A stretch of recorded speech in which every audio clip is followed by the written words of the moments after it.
అందరికీ వందనాలు. ప్రైజ్‌లార్డ్. ఈరోజు పరిశుద్ధ గ్రంథం నుంచి మత్తయి సువార్త 8వ అధ్యాయం 23వ వచనం చదువుకున్న పిల్లలు. ఆయన దోణి ఎక్కినప్పుడు ఆయన శిష్యులు ఆయన వెంట వెళ్ళిరి. ప్రార్థన చేసుకుందాం. పరలోకమందున్న మా తండ్రి, నీ యొక్క పాదస్థానం వస్తున్న ప్రభువా, జైలు అన్వేషిస్తున్న తండ్రి, సంఘానికి వచ్చిన బిడ్డలందరినీ దీవించండి. అంతేకాకుండా తండ్రి, నన్ను యూట్యూబ్లో తండ్రి నీ బిడ్డలు ఇంతమంది అయితే సబ్స్క్రైబ్ చేసుకున్నారో, ఎవరైతే నీ మాటలు వింటున్నారో ప్రభా వాళ్ళందరిని దీవించండి. ప్రభా నీ వాక్యంతో ప్రతి ఒక్కరితో మాట్లాడి బలపరచండి. తండ్రి, లోకంలో మేము ఉన్నాం కాబట్టి నైనా మేము పోరాడుతున్న మనుషులతో కాదు కానీ దురాత్మ సమూహంతో పోరాడుతున్న మీ వాక్యం చెలివిచ్చావు తండ్రి. దేవునికి లోబడండి, అపవాదిని ఎదిరించండి. నైనా లోకంలో తండ్రి నీ వాక్య వెలుగులో, నీ సత్య వెలుగులో తండ్రి నీ వాక్యం అర్థం చేసుకొని వాక్యాన్ని ఇంకా మాకు సాయం చేయండి. వచ్చిన బిడ్డలందరినీ దీవించమని యేసుక్రీస్తు నామంలో వేడుకుంటున్నాను తండ్రి, ఆమేన్. ఇలా మనం చదువుకున్న వాక్యం మనం చూస్తే యేసుక్రీస్తు ప్రభు శిష్యులు ఆయన ఒక దోణి ఎక్కినప్పుడు ఆయన శిష్యులు ఆయన వెంట వెళ్ళారు. యేసుక్రీస్తు ప్రభు శిష్యులు మరి ఆ యొక్క పడవలో వాళ్ళు ఆ దోణిలో ప్రయాణం చేస్తూ ఉన్నారు. పిల్లరా, వాళ్ళు చేస్తూ ఉన్నప్పుడు మనం చూస్తే యేసుక్రీస్తు ప్రభు శిష్యులు వాళ్ళు ప్రయాణం చేస్తున్నప్పుడు అక్కడ ఒక తుఫాను రేగినట్టు మనం చూస్తున్నాం. 24వ వచనం నేను చదువుతాను. అంతటా సముద్రం మీద తుఫాను లేచి నందున ఆ దోణి అలల చేత కప్పబడెను. అప్పుడు ఆయన నిద్రిస్తుండగా మరి యేసు ప్రభు శిష్యులు ఆ దోణి పడవలో ప్రయాణం వెళ్తున్నప్పుడు మరి ఒక గాలి తుఫాను రేగినప్పుడు శిష్యులు భయపడుతున్నారు. ఈరోజు మనం చూస్తే భూమి మీద ప్రతి ఒక్క మనిషి భయపడుతూ ఉన్నాడు. సహజంగా భూమి మీద ప్రతి ఒక్క మనిషి భయపడుతున్నారు. కానీ యేసు ప్రభు ప్రేమను తెలుసుకున్న ప్రతి ఒక్కరూ భయపడదని దేవుని ఒక వాక్యం చెలివిస్తుంది. అందుకే మనం చూస్తే యేసుక్రీస్తు ప్రభు అంటాడు, మీరు భయపడకుండి అని చెప్తాడు. సహజంగా అన్యజనులు అంటే భూమి మీద ప్రతి ఒక్క మనిషి అన్యజనులు. మరి యేసు ప్రభు ప్రేమను తెలవనోళ్ళు ప్రతి విషయంలో వాళ్ళు భయపడతారు. కానీ ఈరోజు దేవుని సేవకులు కానీ దేవుని ప్రజలు కానీ భయపడుతున్నారు. ఎందుకు భయపడుతున్నారు? నిజంగా దేవుని యొక్క ప్రజలు ఎప్పుడు కూడా భయపడకుండా దేవుని యొక్క వాక్యాన్ని మనం చదువుతూ నమ్ముతూ దేవుని మీద ఆధారపడుతూ జీవించాలి. ఎందుకంటే పరిస్థితి ఏదైనా ఉండని, కానీ మనం ఆయన పాపులమైన మనను ప్రభు ప్రేమించి వెతికి రక్షిస్తున్నాడు. మనం ఒంటరిగా లేము, అనాథగా లేము. దేవుని ప్రజలుగా, దేవుని బిడ్డలుగా ఆయన మనతో తోడుంటాడు. అంతేకాకుండా దేవుని యొక్క దూతలు, పరిశుద్ధాత్ముడు మనలో ఉన్నాడు. ఆయన మనల్ని నడిపిస్తూ ఉంటాడు. పరిస్థితి ఏదైనా ఉండని, కానీ దేవుని యొక్క ప్రజలు మాత్రం ఎప్పుడు భయపడొద్దు పిల్లరా. అందుకే పేతురు ఏమంటాడంటే, దేవుడు మనకు పిరికాత్మను ఇయ్యలేడు, కానీ దంతపుట్ర ఆత్మను మనకిచ్చాడు. కానీ ఈరోజు మనం చూస్తే దేవుని యొక్క ప్రజలు ఎప్పుడు కూడా నాతో చెప్తూ ఉంటారు, క్రైస్తవులు, అన్న మా పరిస్థితి బాగలేదని చెప్తూ ఉంటారు. మేము చాలా చాలా మీటింగ్‌లకెళ్తాము, చాలా సంఘాలకెళ్తాం, కానీ మా పరిస్థితి బాగలేదని ఎంతోమంది క్రైస్తవులు నాకు చెప్పిన వాళ్ళు ఉన్నారు పిల్ల. కానీ నేనేం గమనించినానంటే ప్రజలు దేవుడి మీద నమ్మకం ఉంచుకుంటలేరు పిల్లరా. దేవుని యొక్క వాక్యాన్ని నమ్ముతలేరు. పరిస్థితులు, మనిషి ఎక్కడ పోతే ఏమొస్తదని పరిగెడుతున్నారు. కానీ మనం ఎక్కడ పోతే ఏమి రాదు. కానీ దేవుని యొక్క ప్రజలు ఎప్పుడూ దేవుడి మీద ఆనుకొని ఉండాలి. అది మనకు అర్థమైపోతే మనం ఎక్కడ పరిగెత్తము. దేవుడు మనల్ని దీవించేవాడు. దేవుడు ఆత్మతో ఆయన నింపువాడు. ఆయన మనల్ని నడిపిస్తాడు. అందుకే ఎక్కడ పోతే ఏమొస్తదని మనుషులు పరిగెడుతున్నప్పుడు నిజంగా దేవుడు దీవించేవాడు కాబట్టి మన యొక్క జీవితాలు దేవుని దగ్గర మనం సెట్ చేసుకోవాలి. చాలామంది క్రైస్తవులు దేవుని యొక్క జీవితాలు సెట్ చేసుకోకుండా పరిగెడుతూ ఉన్నారు. అందుకే యేసు ప్రభు అంటాడు, ప్రభు అనేటోడు పరలోక రాని చెడు గాని తండ్రి చిత్త ప్రకారం చేయబడే పరలోక రాజ్యం. ఈరోజు మనం చూస్తే ఎవరు సేవకులు కాదు మనకు తెలవదు. ఎవరు దేవుని ప్రజలు మనకు తెలవదు. కానీ మనకు తెలిసి ఉండాలా, నేను దేవుని దగ్గర మన జీవితం కట్ చేసుకొని, నేను దేవుని బిడ్డ గాని మనం ఆ యొక్క జీవితాలు సరి చేసుకుంటూ మన జీవితాలు కట్టుకోవాలి పిల్లరా. అందుకే మన యొక్క జీవితాలను యేసుప్రభు అంటాడు, మీరు మోసపోకండి అంటాడు. దేవుడు ఎక్కిరింపడు, మనుషుడు ఏం విత్తుతాడో ఆ పంటకొస్తాడు. ఈరోజు మనం చూస్తే దేవుడు దేవుని యొక్క ప్రజలు ఎప్పుడూ వాక్యముతో పోల్చుకొని మన జీవితాలు కట్టుకోవాలి. మనం చూస్తే పిల్లరా, దేవుడు ఒక ప్రణాళిక ఆదామును, అవ్వను మరి సృష్టించినప్పుడు సృష్టికర్త భూమిని ఆకాశం చేసినప్పుడు దేవుడు ఒక మంచి ఉద్దేశ్యంతో మరి దేవుడు ఆ యొక్క ప్రణాళిక కలిగి ఉన్నాడు. కానీ మానవుడు ఏం చేశాడంటే ఆదాం పాపం చేశాడు. ఆదాం పాపం చేసినప్పుడు లోకమంతా పాపం విస్తరించింది. అయితే మనం చూస్తే నీతిమంతుడు లేడు, ఒకడైనా లేడని చెప్తాడు. రోమ 3:11 మనం చూస్తే ఏ భేదం లేదు. అందరూ పాపం చేసి దేవుని మహిమను పొందలేకపోతున్నారని చూస్తాం. కానీ రెండో ఆదాం యేసుక్రీస్తు ప్రభు మానవులందరి పాపంలో కోసం ఈ ఈ లోకంలో జన్మించి సిలువన కొట్టబడి, సమాధి చేయబడి, మూడో రోజు తిరిగి లేచిన దేవుడు. యేసు ప్రభు దగ్గరికొచ్చి ఎవరెవరు ప్రార్థన చేస్తారో వాళ్ళు రక్షింపబడతారని బైబిల్ చెప్తుంది పిల్లారా. నేను ఒక వాక్యం సెలవిస్తుంది. ఈరోజు నువ్వు యేసు ప్రభునందు నమ్మిక ఉంచినట్లయితే, నీ పాపాలు ఒప్పుకున్నట్లయితే, నువ్వు మారుమనసు పొంది సంఘమింట నువ్వు బాప్తిసం తీసుకున్నట్లయితే నువ్వు రక్షింపబడతావు. నువ్వు నువ్వు లోకంలో నువ్వు ధన్యుని పిల్లలు. నీ దగ్గర ఏం లేకపోయినా పర్లేదు.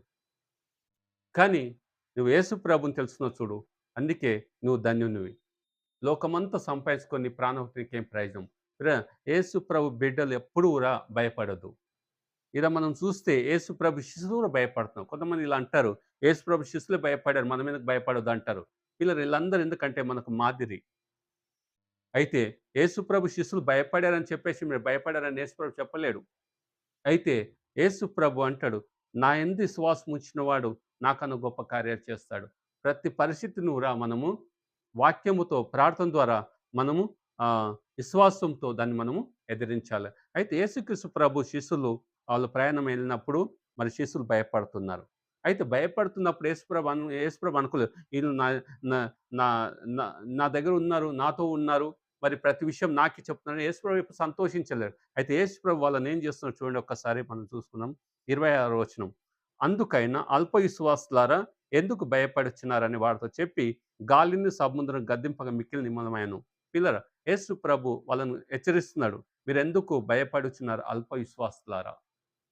పిల్లరా, ఈరోజు మీ పరిస్థితి ఏదైనా ఉన్నని, కానీ మనలో ఆ విశ్వాసం రావద్దు, అపనమ్మకం రావద్దు, దేవుడు ఉన్నాడా లేడని ఆ డౌట్ రావద్దు. ఎవరికొస్తాయి?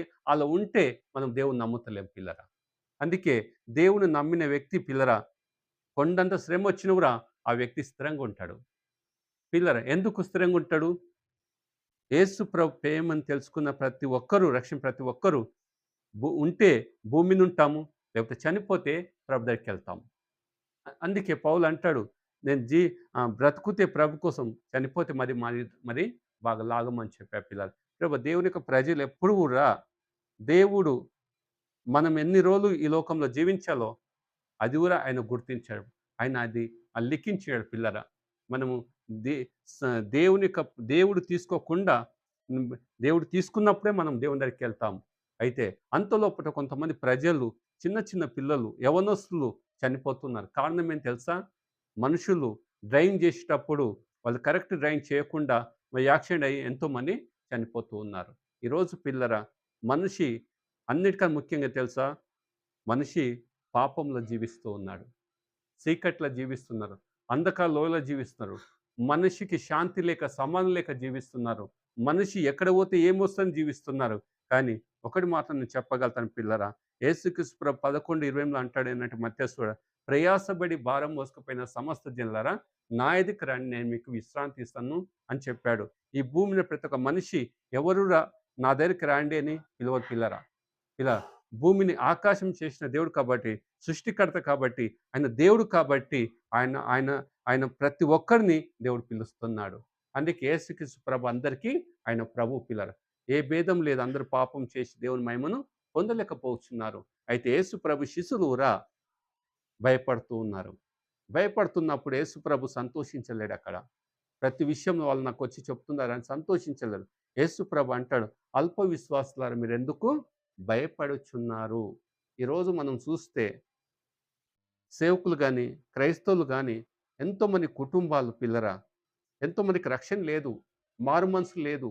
ఎంతోమంది ఇంకా చీకట్లో ఉన్నారు, ఇంకా పాపంలో ఉన్నారు పిల్లరా. పేరుకు మాత్రమే క్రైస్తవులు అని చెప్పుకుంటున్నారు. సంఘానికి పోయినంత మాత్రాన నువ్వు క్రైస్తవం కాలేవు పిల్లరా. నువ్వు దేవుని బిడ్డ కాలేవు. ఎప్పుడు నువ్వు దేవుని బిడ్డ అవుతావు? యేసు ప్రభు నా పాపంలో కోసము ఆయన సిలువ మీద కొట్టబడ్డాడు, ఆయన సమాధి చేయబడి, ఆయన మూడో రోజు తిరిగి లేచిన దేవుడు. నేను పాపిని, నేను పాపం ఒప్పుకుంటున్నాను. నా పాపమును క్షమించు. ఇక నేను పాపము చేయను ప్రభువా, నన్ను క్షమించని ఎవరైతే తీర్మానం చేసుకొని మారుమనసు పొంది పాపానికి పశ్చాత్తాపపడతారో, బాప్తిసం తీసుకుంటారో నువ్వు రక్షింపబడతావు. అప్పుడు నువ్వు దేవుని బిడ్డ పిల్లరా. అప్పుడు దేవుడు నీలో ఒక మార్పును తీసుకొనొస్తాడు.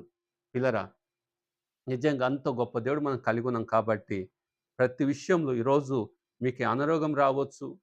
కొన్నిసార్లు ఫైనాన్స్ ప్రాబ్లమ్ మీకు రావచ్చు. కొన్నిసార్లు అనుకోకుండా మన కుటుంబంలో ఏదైనా జరగొచ్చు. అయితే కొన్నిసార్లు మనకు ఉద్యోగం లేకపోవచ్చు. కొన్నిసార్లు మన వ్యాపారం బిజినెస్ చేసేటప్పుడు లాస్ పోవచ్చేమో. లేకపోతే మన ఇంటి వాళ్ళు మనకు శత్రువులు అయి ఉండొచ్చు. కొన్నిసార్లు కొన్నిసార్లు మన పరిస్థితిని బట్టి మన దగ్గరికి ఎవరు రాకపోవచ్చు. కానీ యేసు ప్రభు దేవుడు నాతో ఉన్నాడని దేవుని యొక్క ప్రజలు ఎప్పుడు ధైర్యంగా ఉండాలి. అందుకే బైబిల్ చెప్తుంది పిల్లరా, యెషయా గ్రంథం 49:15 చంటి పిల్ల తల్లి వారైనా నేను మరవచ్చు, నేను నిన్ను మరవను అన్నట్టు పిల్ల.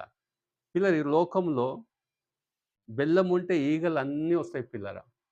అయితే ఈరోజు మన బంధువులు గానీ, మన స్నేహితులు గానీ, మన దగ్గరికి ఏదైనా ఎవరైనా రావాలంటే మన స్థితిని చూసి వస్తారు. అది లోకము, ప్రజలు పిల్లరా. కానీ దేవుడు అలా అనుకోలేడు. మనం పాపంలో ఉన్నప్పుడు, చీకట్లో ఉన్నప్పుడు, జీవితాలు పాడైపోయినప్పుడు యేసుప్రభు మనల్ని ప్రేమించాడు. మన కోసం ఆయన సిలువలో కొట్టబడ్డాడు. ఆయన సమాధి చేయబడి ఆయన మూడో రోజు తిరిగి లేచిన దేవుడు. పాపులమైన మనల్ని ప్రభు ప్రేమించి వెతికి రక్షిస్తున్నాడు. నేను ప్రతిరోజు ఇలా అనుకుంటాను. ఈ లోకంలో ఎవరన్నా మనల్ని ప్రేమించే వాళ్ళు ఉన్నారంటే యేసుప్రభు ఒక్కడే మనల్ని ప్రేమించేవాడు ఉన్నాడు. మనల్ని రక్షించాడు. మన పాపాలు క్షమించాడు. మన కుటుంబాలు, మన జీవితాలు, మన సంఘాన్ని దేవుడు కడతాడు పిల్లరా. పిల్లరా, లోకంలో మనుషుల నమ్మడి కంటే రాజులకు యెహోవా నామమున మేలు పిల్లరా. దేవుని యందు నమ్మకం కలిగి ఎప్పుడు దేవుని ప్రజలు జీవించాలా. పరిస్థితి ఏదైనా ఉండని. అయితే ఒక పని మీరు చేయవచ్చు పిల్లరా. మీ పరిస్థితి బాగలేనప్పుడు ఏం చేయాలంటే మనం ప్రభు పాదాల సన్నిధికెళ్ళి సంఘానికొచ్చి దే దేవుని సేవకులకు చెప్పి మనం ప్రార్థన చేసుకున్నప్పుడు దేవుడు మనకు జవాబిస్తాడు పిల్లరా. అయితే మన పరిస్థితిని బట్టి మనం భయపడదు. అయితే యేసుక్రీస్తు ప్రభు శిష్యులురా ఆహ్, ఆహ్, యేసు ప్రభు శిష్యులు ఆ దోణిల పడవలో ప్రయాణం వెళ్తున్నప్పుడు, తుఫాను రేగినప్పుడు, అలల చేత కొట్టుకున్నప్పుడు శిష్యులు భయపడారు పిల్లరా. ఈరోజు కొంత సేవకులు గాని, విశ్వాసులు గాని కొన్ని పరిస్థితులను చూసినప్పుడు మనం భయపడుతూ ఉంటాము. అయితే యేసు ప్రభు మీరు భయపడని చెప్పలేడు. అల్ప విశ్వాసులారా మీరెందుకు భయపడుచున్నారని చెప్పి ఆ గాలిని సముద్రం గద్దించాడు పిల్లరా. ఆయన అంత గొప్ప దేవుడు పిల్లరా.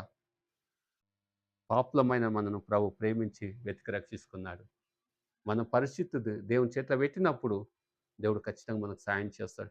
కీర్తన 34:10 అంటాడు, సింహం పిల్లలు లేమై ఆకలిగొను గాని యెహోవాను ఆశకి ఏ మేలు కొదువై ఉండదు. దేవుని యొక్క ప్రజలను దేవుడు ఖచ్చితంగా పోషిస్తాడు పిల్లరా. ప్రార్థన చేసుకుందాం. పరలోకమందున్న తండ్రి, నీకు పాదసన వస్తున్న ప్రభువా, పాపులమైన మనం ప్రేమించి వెతికి రక్షిస్తున్నారు. నైనా అల్ప విశ్వాసులారా మీరెందుకు భయపడుచున్నారని మీరు హెచ్చరించారు తండ్రి. నైనా మా సేవకులను, మా క్రైస్తవ కుటుంబాలను జ్ఞాపకం చేసుకోండి. నైనా వాళ్ళకున్న ప్రతి పరిస్థితిలో మీరు సహాయం చేయమని అడుగుచున్నాను తండ్రి. ప్రభువా, నైనా ఇంత గొప్ప దేవుడు మాకున్నందుకు నీకు వందనాలు చెల్లిస్తూ, నైనా మీరు చేసిన ప్రతి మేలును బట్టి నీకు వందనాలు చెల్లిస్తూ, నైనా సంఘానికి వచ్చిన బిడ్డలందరినీ దీవించండి. నీ కృపలో భద్రపరిచి మీరు సహాయం చేయమని యేసుక్రీస్తు నామంలో వేడుకుంటున్నాను తండ్రి. ఆమేన్. పిల్లరా, వ్యక్తిగతంగా ప్రార్థన చేసుకోండి. రెండోది దేవుని యొక్క వాక్యం ప్రతిరోజు చదవండి. అంతేకాకుండా మన అవసరతలు ప్రభు మీద ఎప్పుడు ఆధారపడుతూ ఉండాలా. అంతేకాకుండా పిల్లరా, దేవుడు పరిశుద్ధుడు కనుక మనం పరిశుద్ధ కలుగున జీవించాలా. అందరికి వందనాలు. ప్రైజ్‌లార్డ్. Thank you.